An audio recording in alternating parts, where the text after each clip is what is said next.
A história do Êxodo começa séculos antes de Moisés, com José, filho de Jacó, que se tornou um dos principais governantes do Egito, graças à sua habilidade de interpretar os sonhos do faraó.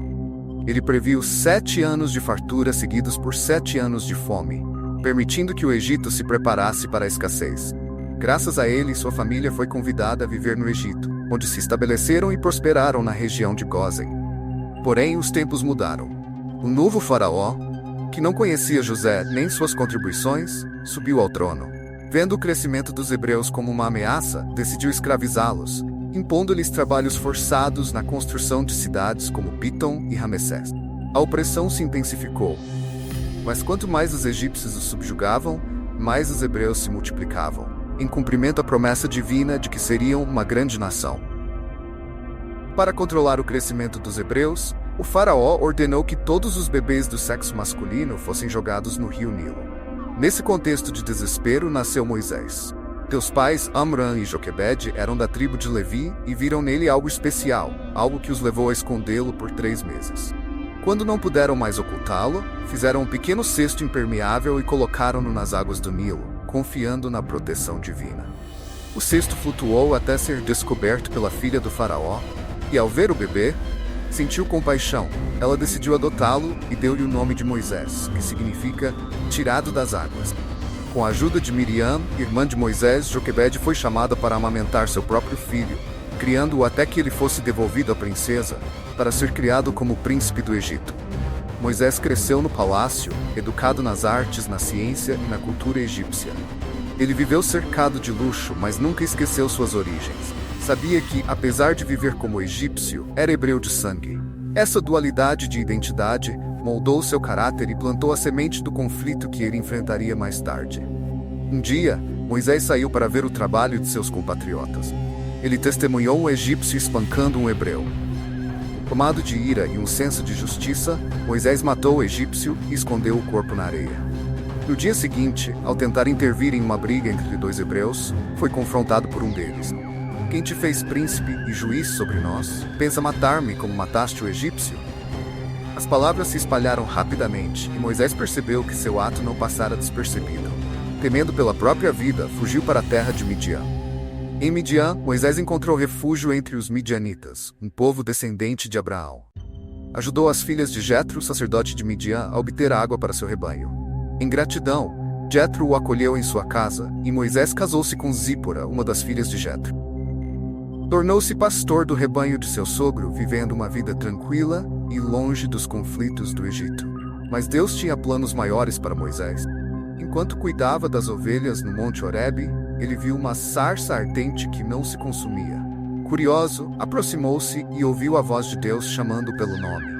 Deus revelou-se a Moisés como o Deus de seus antepassados e explicou que ouvira o clamor dos israelitas.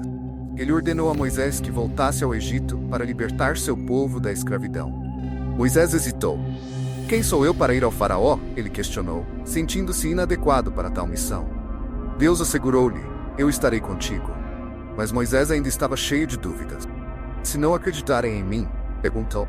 Deus então deu a Moisés sinais milagrosos para demonstrar seu poder. Seu cajado transformou-se em serpente, sua mão tornou-se leprosa e foi curada, e a água do Nilo se converteu em sangue. Ainda relutante, Moisés alegou falta de eloquência.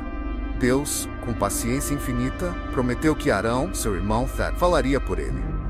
Finalmente, Moisés aceitou sua missão, reconhecendo a mão divina em sua vida, e partiu para o Egito, levando sua família e seu cajado de pastor, agora transformado em símbolo de poder divino. De volta ao Egito, Moisés e Arão reuniram os anciãos dos hebreus e contaram-lhes sobre a promessa de Deus. Com os sinais milagrosos, o povo acreditou e se prostrou em adoração.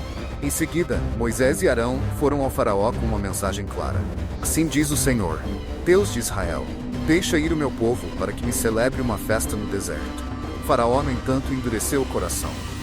Quem é o Senhor, para que eu obedeça a sua voz e deixe Israel ir?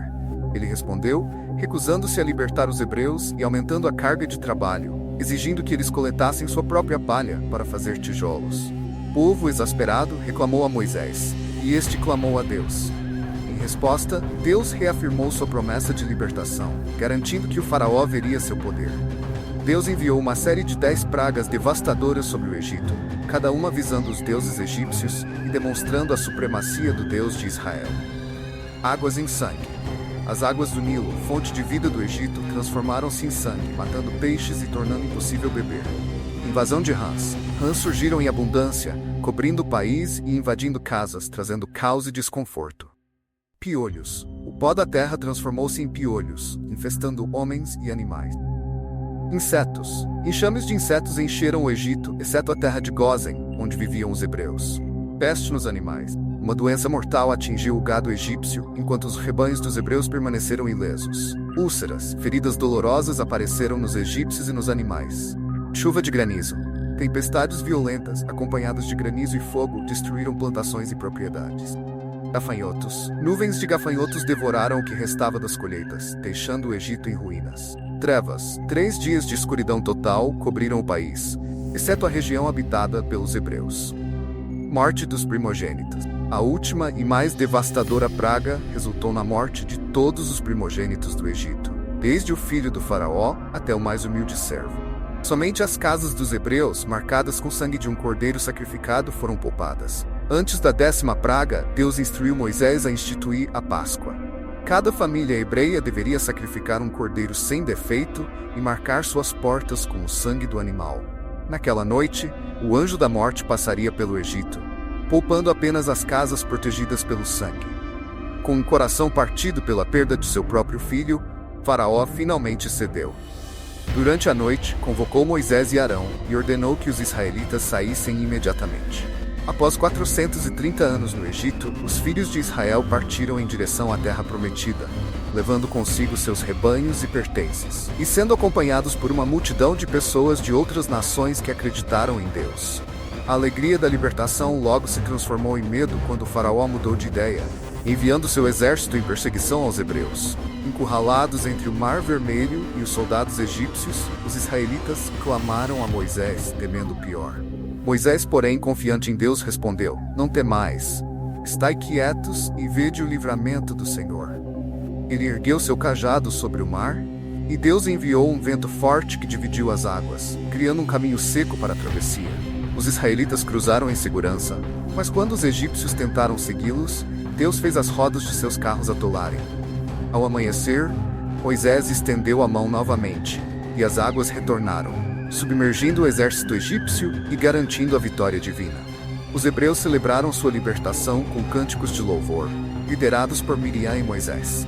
Este milagre marcou o início de sua jornada pelo deserto, como a terra que Deus havia prometido a Abraão, Isaque e Jacó. A jornada pelo deserto foi repleta de desafios. Logo após a travessia, o povo enfrentou a escassez de água. Em Mara, as águas eram amargas, mas Deus instruiu Moisés a lançar uma árvore nas águas, tornando-as potáveis. Em Refidim, Deus mandou Moisés ferir uma rocha com seu cajado, fazendo jorrar água. A fome também os atormentou. Mas Deus providenciou o maná, um pão celestial que aparecia todas as manhãs no acampamento. Ele também enviou codornizes para fornecer carne.